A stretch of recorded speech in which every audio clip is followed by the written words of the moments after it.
कर जोरूं विनती करूं, धरूं चरण पर शीश।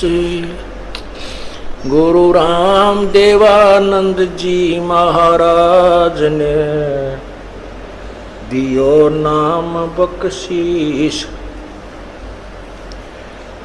कोटि कोटि सिजदा करूं, कोटि कोटि प्रणाम। चरण कमल में राखियो, मैं बंदी जाम गुलाम।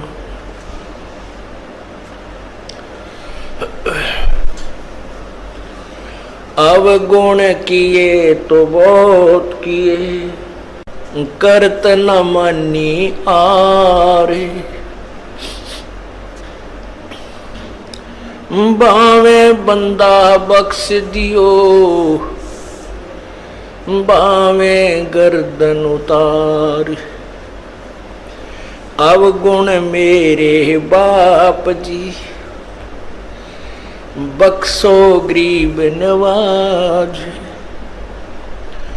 जो मैं पूत कपूत हूँ, बोहर पिता को लाज।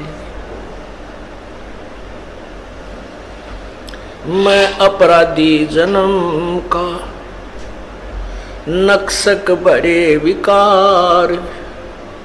तुम दाता दुखी भंजना, मेरी करो संभार। जय इब कै सतगुरु मिले, सब दुख आँखों रोए। चरणों ऊपर शीस धरूं, कहूं जो कहनी हो। गुरु जी तुम ना भूलियो, चाहे लाख लोग मिल जाएं। हमसे तुमको बहुत है, तुमसे हमको नहीं। तुमरे विसारे क्या बने, मैं किसकी शरण में जाऊं। शिव विरंच मुनि नारदा, तिनके हृदय भी न समाऊं। बंदी छोड़ दयाल जी, तुम तक हमारी दौड़े। जैसे कागज हाज का, सोजत और न ठोरे। बंदे तू कर बंदगी, बंदे तू कर बंदगी। जय चावे दीदार, अवसर मानुष जन्म का भाई मिले न बारंबार।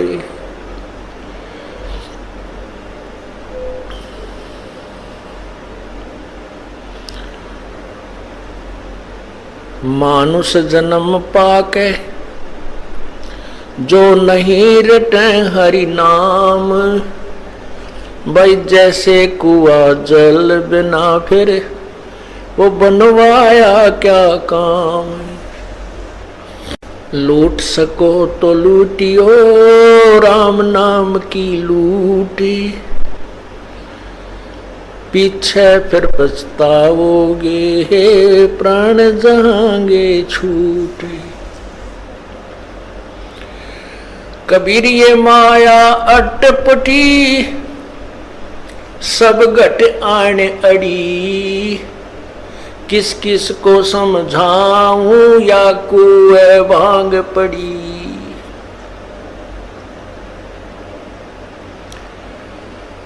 राम नाम कड़वा लागे, ये मीठे लागे दाम। दुविधा में दोनों गए, भाई माया मिली न राम। पुण्यात्माओं, इस कालबली ने हमारे साथ पग पग पर धोखा किया है। और ये कालबली का एजेंट ये मन है। ये मन इस प्राणी को अच्छे काम की तरफ नहीं लगने देता, और जो इसके भविष्य में यानी आत्म कल्याण का जो मार्ग है उसमें तो ये विशेषकर ही नहीं लगने देता। जिस कारण से इसका स्वार्थ है कि ये जो भी भक्त है, मनुष्य, ये प्राणी हैं, जब इनको मनुष्य शरीर प्राप्त होता है, ये पूर्ण परमात्मा से परिचित ना हो जाएं और उसके ज्ञान को ये समझ ना लें, जिस कारण से ये तेरे जाल से निकल जाएंगे और तेरा ये संसार उजड़ जाएगा। क्योंकि काल भगवान को 1,00,000 मानव शरीरधारी प्राणियों के सूक्ष्म शरीर में पूरे जीवन में जो वासना वो इकट्ठी करते हैं, उसको तपतशिला पर भून कर, उनको तल कर, वो वासना निकाल कर अपना आहार करता है, आनंद मनाता है। या किसी का बेटा मरता है, किसी की बेटी मरती है, किसी के माता पिता मर जाते हैं, किसी के रिश्तेदारों की मृत्यु होती है, और वो आनंद मनाता है। इसलिए ये काल भगवान इस जीव को अच्छे रास्ते पर नहीं लगने देता। अब हम अपने इस भक्ति मार्ग को ना पहचान कर जो पहले कर्म करते थे, भले ही हम बहुत अच्छे काम भी करने की चेष्टा करते थे, भाई किसी की आत्मा ना दुखावें, ऐसी भी पुण्यात्मा बहुत है जो बीड़ी शराब मांस तंबाकू को नहीं छूती, और ना उनकी नीयत किसी का बुरा करने की है। ऐसी भी कोई पिछले संस्कार ही उन पुण्यात्माओं के हैं, लेकिन फिर भी भगवान की तरफ आस्था नहीं है, परमात्मा की तरफ रुचि नहीं है।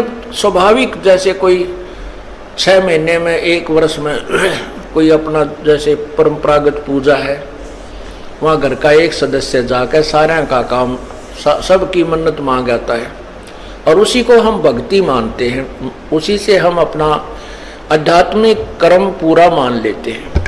उसके बारे में परमात्मा बताते हैं, जिन हर जैसा सोमरिया ताको तैसा लाभ, भाई ओसा प्यास न भागे ही जब तक धसे न आब।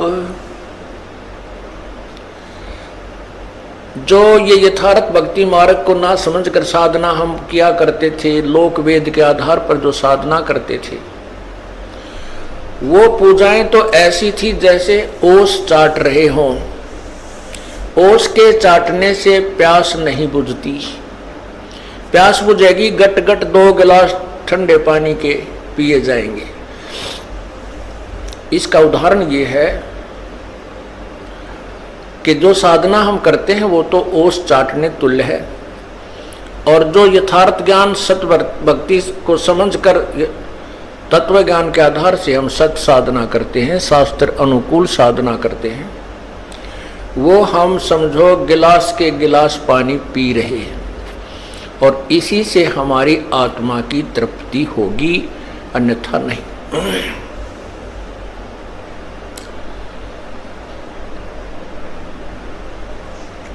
परमात्मा बताते हैं, तत्व ज्ञान के अभाव से मानव समाज परमात्मा से दूर होता जा रहा है और विकारों के बहुत निकट पहुंच चुका है, और पूरे मानव समाज में, पूरे विश्व में आग लगी हुई है। केवल माया ही उद्देश्य रह गया है, ना लज्जा रही, ना कोई किसी का जो है आपसी मेल जोल की परवाह रही, बड़े छोटे की कान नहीं रही, क्योंकि हम तत्व ज्ञान से दूर हो गए। भाई बहन का प्यार नहीं, केवल माया ही प्रथम दिखाई देती है। रिश्तेदारी भी स्वार्थ से ही है। तो परमात्मा ये समझाना चाहते हैं कि ये माया बड़ी अटपटी, सब घट आन अड़ी, और किस किस ने समझाऊं, या तो कुआं बांग पड़ी। अब जैसे किसी ने कुएं के अंदर और 1 क्विंटल भांग घेर दियो, अब उस पानी को जो भी ग्रहण कर रहा है उससे का नशा हो जाता है। और नशे वाला व्यक्ति कैसे बोलता है, कैसे चलता है, उसकी क्या प्रक्रिया होती है, तो वो सभी नशेड़ियों की एक जैसी होती है। यही परमात्मा हमें समझाना चाहते हैं। अब हम किसी से कहते हैं, आप भी कहते हो कि परमात्मा के चरणों में चलो, भगवान का नाम लो, परमात्मा के निकट पहुंचो, भक्ति करो, ये मनुष्य जीवन बर्बाद हो जाएगा।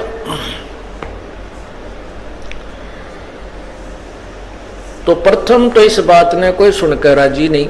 क्या कहते हैं भाई, काम भी तो करना है, सत्संग में जाए तो के पार पड़े है, के पूरा पट्टे है। यानी कोई ना कोई बहाना ऐसा अड़ा कर बैठ जाते हैं कि वो कहने वाला चुप ही, समझाने वाले को चुप ही होना पड़ता है कि भाई यो नहीं मानना, कति ढीठ हो रहा है। तो उसके बारे में परमात्मा बताते हैं। फिर इसकी विरानमाटी शुरू होती है इस प्राणी की। जब तक पिछले जन्म के पुण्य आपके साथ हैं, अर्थात आपकी बैटरी चार्जड है और वर्तमान में चार्जिंग पर नहीं लगाई है, तो जब तक पूर्व जन्म की चार्ज, उसमें जितनी चार्जिंग हो रही है वो उतने समय तक तो पूरा काम करेगी। और जब वो डिस्चार्ज हो जाएगी, आगे चार्जर है नहीं, तो वो एक कदम बंद हो जाएगी। ना कोई पंखा चलेगा, इन्वर्टर की जो बैटरी चार्ज की जाती है, तो जब तक वो चार्जड है तब तक तो पंखा भी चल रहा है, बल्ब भी जग रहा है, कूलर भी घुमा रही है। और भविष्य में वो चार्ज नहीं की गई तो एक कदम बंद हो जाएगी, ना पंखा चलेगा और ना कोई उजाला रहेगा। परमात्मा क्या बताते हैं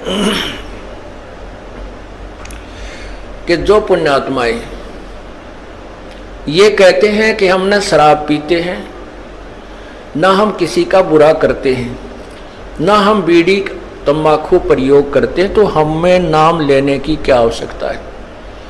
हमने तो नाम ले ही रखा है, हम तो भगवान के वैसे ही निकट हैं।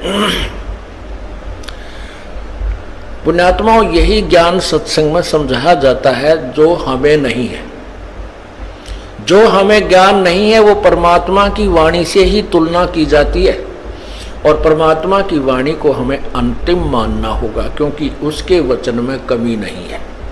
यह तो हमारी अज्ञान सोच है कि हम इस पर कितना तोल सकते हैं। हमारा जो मेजरमेंट टेप है वो ISI मार्क नहीं है, वो छोटी बड़ी है, तो हम उसी से नापते रहते हैं। तो वो मेजरमेंट, वो नाप तोल ठीक नहीं। हम संतों की वाणी जो ISI मार्क है उससे तोलेंगे और फिर अपने जीवन को सुचारू करेंगे तो हम सफल होंगे। तो उनके लिए बताया जाता है कि ठीक है, बहुत अच्छी बात है, ये तो मानुष जीवन का प्रथम कर्तव्य है, किसी का बुरा नहीं करे, सोचे भी नहीं। और बीड़ी शराब मांस तंबाकू तो ये तो मनुष्य आहार है ही नहीं। मनुष्यों में भी जो बद व्यक्ति होते थे, जो गांव से निकाल दिए जाते थे, जंगलों में रहा करने लग जाते थे, वो राक्षस वो प्रयोग क्या करते थे। मानव समाज में स्वीकार्य नहीं है। और अब कोई गांव खाली नहीं, कोई घर खाली नहीं जो ये विकार ना हो। तो जैसे अच्छी बात है, जो अच्छे पुण्य कर्म है पिछले, बुराई नहीं कर रहे, लेकिन भविष्य में कोई चार्ज नहीं कर रहे अपने जीवन को, ये पूर्व जन्म की बैटरी आपकी यानी पुण्य कमाई चल रही है। जिस दिन यह खत्म हो जाएगी, बिरान माटी शुरू हो जाएगी, चाहे अफलातून हो। यहाँ पर पुण्यात्मा भारतवर्ष के राष्ट्रपति जी श्री ज्ञानी जैल सिंह जी पिछले जन्म की पुण्यात्मा थी, हिंदुस्तान की सुप्रीम पावर बन गए। और जब वह बैटरी डिस्चार्ज हुई, एक्सीडेंट हो गया, 6 महीने तक पैरालाइसिस होकर बोला भी ना जाओ था और तड़प कर मरना पड़ा। यदि उस पुण्यात्माओं को मार्ग ठीक मिल जाता, अच्छी बात है, भगवान ने पिछले जन्म के कुछ अच्छे संस्कार दिए हैं और जिस कारण से उसको उच्च पोस्ट प्राप्त है, वो पिछले जन्म की कमाई है। भविष्य की कुछ तैयारी नहीं की तो वो बैटरी डिस्चार्ज हो गई। इसीलिए सत्संग में समझाया जाता है कि जो बुराई नहीं करता और नाम भी नहीं जपता, गुरु भी नहीं बना रखा, एक व्यक्ति वो, और एक व्यक्ति वो है जो बीड़ी, शराब, मांस, तमाकू सारी को बंद करता है। और उसको वो व्यक्ति जो कुछ भी बुराई नहीं करता, अपना सीधा जीवन जी रहा, नाम वो भी ना लेता और नाम वो विकारी भी नहीं लेता, दोनों बराबर हैं। दोनों बराबर हैं। कैसे हैं कि जैसे एक खेत, 1 एकड़ जमीन खूब बांस मार के छोड़ रखी है, उसमें कोई घास नहीं, कोई अड़ंगा नहीं, कोई डले नहीं, और उसके दूसरे किले में घास फूस खूब उगा पड़ा है, झाड़ जंखार झाड़ी भी जाम रही है, अर्थात बंजड़ पड़ा है। और उस जो समार रखा वो किला, उसमें भी कुछ नहीं बीज रखा, उसमें बीज नहीं बो रखा, तो वो उसी के बराबर है। दोनों यूजलेस हैं, व्यर्थ हैं। अब किसान जो होता है तो बड़ा परिश्रमी और उसको ज्ञान होता है कि जो ये बंजर जमीन पड़ी है ये भी उपजाऊ हो सकती है, उसका तरीका किसान को होता है। उस बंजर सभी जमीन को भी वो अपनी पूरे प्रयत्न से कभी पहले उस घास को काटेगा, झाड़ियों को गंडासियों तक काटेगा, फिर उसको जो है ट्रैक्टर से, हल से उसकी गुड़ाई करके समार लेगा। और लाभ दोनों का जब होगा जब दोनों में बीज दिया जाएगा। एक वो पुण्यात्मा जो बुराई नहीं करता, एक वो जिसको हम पापात्मा कहते हैं, बुराई सारी करता है। जब वो सत्संग में आ जाते हैं तो वो संत रूपी जो किसान होता है वो दोनों को ही यूटिलाइज कर लेता है, दोनों को ही प्रयोग करता है, दोनों को सफल कर लेता है। ठीक है, जो पुण्यात्मा बुराई, शराब, बीड़ी, शराब, मांस, तम्बाकू नहीं प्रयोग करती तो वो तो समरा खेत है, उसमें तो बीज वहां शेष है। और जो सब बुराइयां करते हैं, डाकैते ही मारते थे, वो भी संतों के सत्संग ने सुनकर उड़ की भी वह खेत समर गया और बीज दिया। और बंजड़ जमीन गणी गजब की उग्या करे, बहुत जबरदस्त उपजाऊ होती है। पुराने इतिहास देख लो, जितने भी ज्यादा बद व्यक्ति थे, जब उनको सच्चा ज्ञान मिला उन्हें उस साइड में भी इतना डूंडा ठा दिया और आज सुप्रसिद्ध है। तो पुण्यात्माओं, ये तो मानुष जीवन समारे पार पड़ेगी, चाहे इस जन्म में या फिर कभी सूत बैठे कुत्ते गधे सुअर की जूनी भोग कर फिर मनुष्य जन्म में यो काम तो करें पार पड़ेगी। अब आपको मनुष्य जीवन भी है और सत्संग सुनने को भी मिल रहा है। अब भी आप सफल नहीं होगे तो तुम्हारे जैसे निर्भाग नहीं, और आप जैसे भागवान भी नहीं, क्योंकि आपको परमात्मा ने मनुष्य जीवन दिया और ये तत्व ज्ञान आपके कानों तक पहुंचा दिया और आपकी रुचि बनी। और अब कभी रह गए फिर कितना ठिकाना धरती पर नहीं आपको। तो परमात्मा क्या बताते हैं, जो सत्संग नहीं सुनते, सत्संग में नहीं आते, उस मानव समाज को केवल वही ज्ञान है जो वो आपस में परस्पर डिस्कस करते रहते हैं। उससे बाहर की कोई बात उनको ध्यान में लाने की चेष्टा करता है तो उनको स्वीकार्य नहीं होती, तुरंत रिजेक्ट कर देते हैं। सत्संग में तो पाखंडी लोग जाते हैं, सत्संग में तो ऐसे व्यक्ति जाते हैं और वो सारी बुराई करें, किसी की बहन बेटी तक तो छोड़ने कोई ना, पड़ोसी का धन लूट ले, वो भी सत्संग मानने वालों को बुरा बताते हैं। ये उनको सत्संग में ना आने के कारण ऐसी धारणा बन जाती है। तो परमात्मा